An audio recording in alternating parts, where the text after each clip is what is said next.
It's SacTown Movie Buffs TV with your hosts, Kier Stows and Bunny Stewart.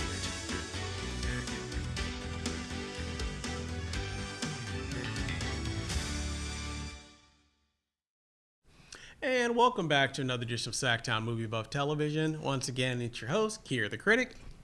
And your bestie, Bunny Stewart. And today we have a very accomplished director in the house. And he's with Resurrection Films. It's Jason Morris. Thank you so much for being on the show today, Jason. Hey, thanks for having me, guys. Appreciate it. Absolutely, man. No, it's great to have you. And we'll kind of get to the festival and things of that nature in a minute, but I do like to just kind of back it up a little bit and just find out a little bit about you and just kind of find out, essentially how you got involved in directing. Oh, the older I get, the harder it is to remember all the steps that I took. It happened in high school, really. We had to figure out what we wanted to do in life, so I took this class and I found movie director, and I was just like, oh, cool, because I was lost, didn't know what I wanted to do. And I started looking into that, found out that was a potential career, and this is the 90s, right? Right. So you got Robert Rodriguez blowing up, you got Quentin Tarantino, all that kind of stuff, Kevin Smith. And it looked like that could be a possibility. And so I came across Academy of Art University in San Francisco. Okay. Straight out of high school, I went there. That wasn't for me. It was really cool hands-on stuff, but they didn't really teach you the business side of making movies, that's which so important. is very important. Yeah, because you kind of leave and you're lost. You're like, yeah, I know how to do this stuff, but how do I propel that into a career? For sure, yeah. And a lot of people are missing that component, So I dropped out, and then I started making movies, and I just really haven't kind of stopped. Life challenges you to stop, but it hasn't happened yet. Good for you. Yeah. Well, obviously you enjoy it, so I love it. It's the only thing I can see doing. Oh my gosh. Well, and I know you're very, very good at it too. Oh, I appreciate You've that. done so many things. So I read that your specialty is the micro budget, character driven, high concept stories. That is where we are aiming to do stuff right now. Yeah, distribution has changed a lot over the years, and so that's kind of our motivation, is to find projects that we can do that we know we can complete and that we know that we can make money off of, that will get out there and people will see. We just don't want to sit stuff on a shelf and collect dust, sort of thing. So 100%. Lower the budgets, the higher the concepts, the better off you are. Now, when you say micro budget, that means a lot of different things to a lot Sure, of different people. yeah. Because Anora is considered a micro budget film by Hollywood standards, but it costs $6 million to make. But I can imagine we're not talking about $6 million. Not at all. Not at all. We're talking like a few thousand. Right. Yeah. So, and I mean, that's sort of, it's a good niche to be in, I think, especially in the Bay Area for us. We can self-finance it. We don't have to find people to put money in. We do it all ourselves. And, it's a fun process to be able to do that kind of stuff and not have to spend the time and the energy to seek people out to finance things. Yeah. No, that makes it quite nice if you can self-finance your own stuff, if you got a couple extra $1,000 to, put into it. And I understand that just for my festival, because it's mostly my money up front that I have to put into it, and you hope that you make even, basically. Sure. Not necessarily profit, but just hopefully recoup some of your costs. But so I get that. In terms of like your actors and things of this nature, do you usually work with a lot of the same crew, or do you try to find different people? Like, how does that process work for you? Well, so right now, like the Space Runner is done through Dead End Films, right? Resurrection Films is sort of a different entity, and that stuff is more for budgeted type stuff. So Got it. In that case, we do try to work with people that we love working with, that we just click with. Doesn't always get to happen because of scheduling and finances and things like that. But with Dead End Films, we have a core crew of people, and all of the films are going to kind of star the same people, going to have the same crews. We'll kind of go outside the box when we need to for different roles, things like that. But ideally, what really makes it work is everybody kind of has that goal-oriented sort of thing. We're all about this, not just the film, but the company as a whole. Right. So it's a lot of the same people over and over again. Yeah. Oh, that's nice, because that way you can really learn and smoothly, Oh, yeah. all the gears are in place. Yeah. So tell us a little bit about the space rodent, please. Yeah, what's that all about? So if you know of or you're fans of like 80s like creature feature things like Tremors or Critters, that sort of movie, that's kind of what it was. It was just really a throwback to that. But we knew that we couldn't just copy it, right? So we wanted to sort of make it a little bit higher concept in terms of like pushing the comedy envelope. Nice. Yeah, and Love also that. the pacing of it as well. Once you get into this movie, it's like a nonstop kind of adrenaline thing going on. There's no lulls going on. Right. Yeah. So it's just a fun, fast-paced. I would call it a buddy comedy, honestly. Right. That's really what it Yeah, is. I think that's appropriate for it. Yeah. So, No, but you've comedy seen horror, it, right? but yeah, You've seen absolutely. it, Yeah, okay. yeah. I have to watch everything that plays in the festival, and really, I have to watch every film that's submitted. To be honest with you, I don't know if I'm going to be able to continue to keep doing that, but as of right now, that's what I've been doing. So, Well, I tell you, everybody that's seen it, I've heard such Oh, yeah. good things My, about it. that's great. yeah. I So love that. I what I can tell you is I had 10.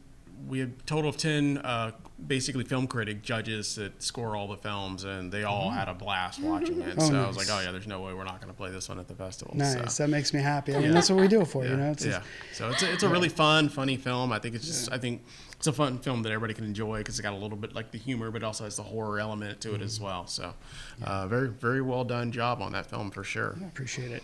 So the having only seen one of the films that you make, in terms of like your style, do you lean towards like the horror comedy genre, horror, or how does that work for you typically? I absolutely lean towards the darker stuff. I'm a huge film noir buff, so I love film noir films. I love horror films. What I'm not interested in is reality. I don't like horror films that are look too real, like the gore and stuff like that. I'm just not into it. I like doing things that are sort of like escape, escapism type stuff. Makes sense. That the world is in a certain place right now, and it's just funner to see a movie that doesn't make you more depressed than reality. No, 100%. Yeah, For that. I was just talking with somebody about being a film critic, and they asked me, well, don't you see everything? And I go, no, I see films I want to see now, because I don't want to see anything that's too depressing or anything that's just going to bring me down. And unless I absolutely have to, it's like winning Best Picture or something like that. I try to steer away from those types of films just because, for me, film is an escapism. Yeah. And so I like to be able to watch films that kind of you got enough going on in your day-to-day life and in the world, right? Sure. So it's just fun just to be able to sit there and just kind of like check out for a little Yeah, and it's not that those films are bad or No, anything not like at all. that. It's just I don't want to be depressed watching it. Yeah. I mean, there's some amazing films that are super depressing. Sure, yeah, it's Schindler's like- List is an yeah, amazing film, they're- but I'll never watch it again. Right, exactly. Yeah, it's a one and done. Moving on. Right. No, for sure. Yeah. So to date, about how many films have you produced or made? Would you say? So I think Space Rodent was number 10, maybe 11. I'm not sure. The next one that we're working on is, it's getting up there, somewhere around 11 or 12. I think the next one will be. But a lot of short films and Okay, I a was lot going of to ask if you primarily did features or shorts. Yeah, so. I mean, like my day job is editing, so that's kind of what I get paid to do. But this is. I produce movies too. I get some jobs sometimes from that. Not all of the films that I've done are technically mine. Like the one Story of Eva that you worked on, not my film, but I helped produce it and DP'd it and stuff. But so it just kind of depends on what comes around. But yeah, for me, I think it's somewhere around 10, 11 films, features. Yeah. So it looks like next for you is something called Yellow Balloon. Can you tell us a little bit about that? I'll tell you a little bit because I'm not a pitch guy. Like my partner Rob, he's the pitch guy, right? So I'm terrible at like the elevator pitch stuff. But the Yellow Balloon is about a girl named Mia who gets broken up by her narcissistic boyfriend, and her friends rally around her and take her off to like a little like vacation, like a little weekend getaway to kind of recoup, right? And once they get there, a bunch of craziness starts happening. This old ringmaster named Vincent Vile shows up, and he's got these sentient balloons that start possessing people, and it's a real crazy comedy horror, like I love that kind of just blend. I don't know anything else that's out that's like it, but it has the same spirit and just the same sort of like vibe that the Space Rodent does. Okay. It's also written by Robert Carrera, who did the Space Rodent, and it's just gonna be a fun, crazy movie. Oh my gosh. Well, I really How many times have you, because I know Robert's a writer, how many films have you worked? Is this just the second one you're working on him with then? No, I've known Rob since, we're about I was 16, I think. He's a couple years younger than me, but we've worked on countless short films together. He's worked on other features that I've done, but in a smaller capacity, right. Just because of time. But this is the Yellow Balloon will be the second full-on feature film that we've done collaboratively together. Yeah, everything from Dead End Films is going to be written by him, directed by me, that kind of thing. Oh, very cool. Yeah. And then are you primarily only doing features at this point now, or are you still going to do shorts? So we're still going to sprinkle in some shorts in between, and that's going to be more, Rob's going to drive that train of that side of things. But the primary focus really is going to be the feature film distribution kind of model, making sure that we get projects completed and we just keep rolling. Right. Yeah. Now, a lot of people have questions about distribution and things of this nature. We get asked that all the time. People are always asking me how do I get my film out to the masses? So is there a process that you guys use to try to make sure that you can get some of that money back that you spent? The you just get on your knees and you pray. No, it's changed so much over the years. I used to run a distribution company, and back then, and looking back at it, it's such a different beast these days. Right. There's a few easy outlets for people to go to, like Film Hub.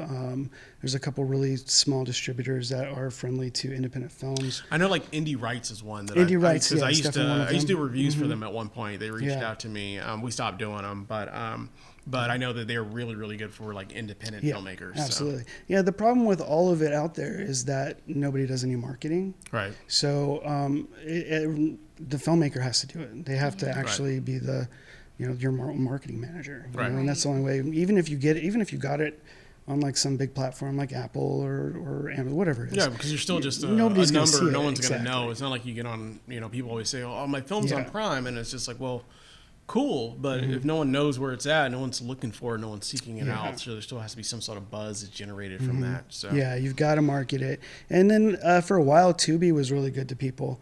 But now they're shifting gears, and their algorithms are going towards television instead of feature films. So if you got that, it's supposed to be pretty good. But it changes constantly. It's always changing. Amazon shut down that if you don't have an account with them right now, you can't get one anymore.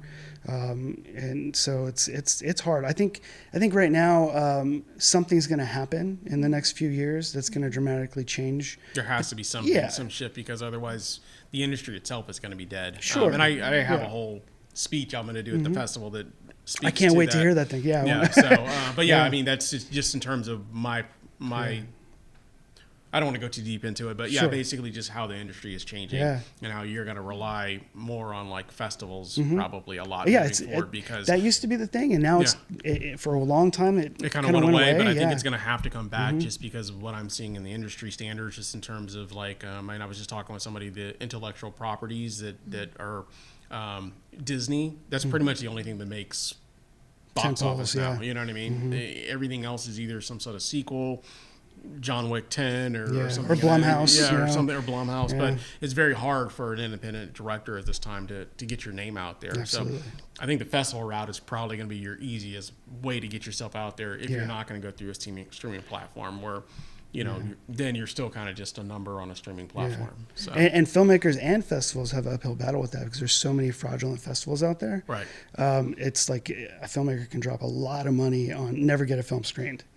Oh, for sure. It's really tough. Yeah, and then I tell her it'll also be in the speech, but I tell everybody, obviously do your research on the festivals you're submitting to. Super Look important. at the kind of films that they accept. Look at the kind of films that they play.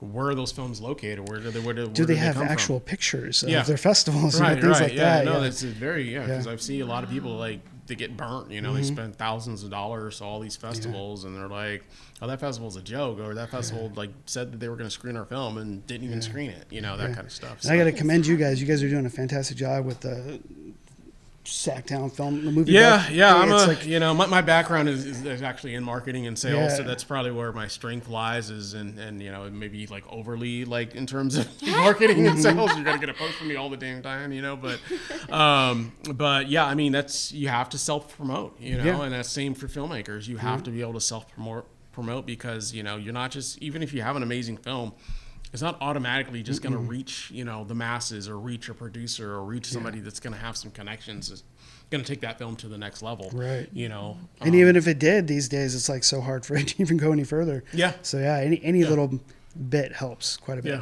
Yeah. 100%. Yeah. So tell us a little bit about, you know, one location, one crazy day. Can you kind of speak a little bit to that? Yeah, I mean, are we talking like scripts that are in a single location kind of thing? Yeah. Is that kind of your jam, or is that kind of? It really is, because you have to find ways as a producer to make these. I mean, you can call them no budget movies. Like, that's basically what they are. Right. You're essentially buying props, costumes, and feeding the cast. You know, that's the whole idea behind it. Right. But everybody that works on it, it's because it's a love and a passion for film. It's not. I've worked on a lot of films where you're hiring people and they don't have the heart in the film, right? They don't care as much, right? So this is really a different kind of beast than that. So you have to cut costs wherever you can, keeping it in a single location, but you also have to, you got to vary it up with what you're doing with the script, or it gets claustrophobic and boring, which you can see in a lot of like one location movies. Right. So you got to find ways to kind of combat that, and having some very creative writing. Rob has done a fantastic job kind of like being able to like break that stuff up. Yeah, you got to be really good at that, you know. I like one crazy day films, but I also do watch some one setting films as well. But it's got to be like really good dialogue. It's got to be really keeping you engaged, because if there's not a whole lot of cuts to different scenes, and it makes it a little tough sometimes. Absolutely, yeah. And it's like a crazy day movie is like, that could be so frantic and just off the hook, you know, and I think that's kind of what we did with Space Rodent. With right, it. No, 100%. Yeah, and it can, it also could be a couple people just sitting on a couch talking the whole movie. Right, yeah. You know, but which could also be good if the conversation is really, if it's like Quentin Tarantino style conversation, I might hang out for an hour. Yeah, was it 4 rooms? I think. Yeah, something like that. Yeah, something like that. Yeah. So you just, you know, it just depends on how you're able to convey the whatever's going on on the screen and make it entertaining and interesting. Yeah. So, and that's what we're trying to push the envelope for what is called entertainment. yeah, but that means so much to so many different people, right. So but no, I totally get it. Well, this is great, man. But before we let you go, just, you know, obviously we'll see you at the festival. Everybody's really excited about that. But if anybody's interested in like working with you, or they want to reach out to you for whatever reason, what's the best way they can get a hold of you? All of our contact info is on I'm going to say the wrong website here. deadendfilms.org. It's a weird one. It's not .com or .net. It's .org. Everything is on there. How we operate, how often we make movies, our contact info, everything is on there. And so if you're interested in doing these kinds of movies, hit us up. If you want to come out and see the Space Rodent at the film festival, please do. Please do. Yeah. Absolutely. So, and I do apologize. Before I let you go, I do have to let you know that this is not going to air before the festival. So I do apologize for that. I just want to make sure that you're aware of that. No, I was just trying to plug whatever we can. I appreciate. So, but definitely either way, they should see the Space for sure. Yeah. So, well, thank you again for being on the show, and can't wait to see you this weekend and see the film on the big screen. It's going to be awesome. Yeah, thanks for having me, guys. Appreciate it. Yeah, 100%. Thank you so much, Jason. Thank you again for watching.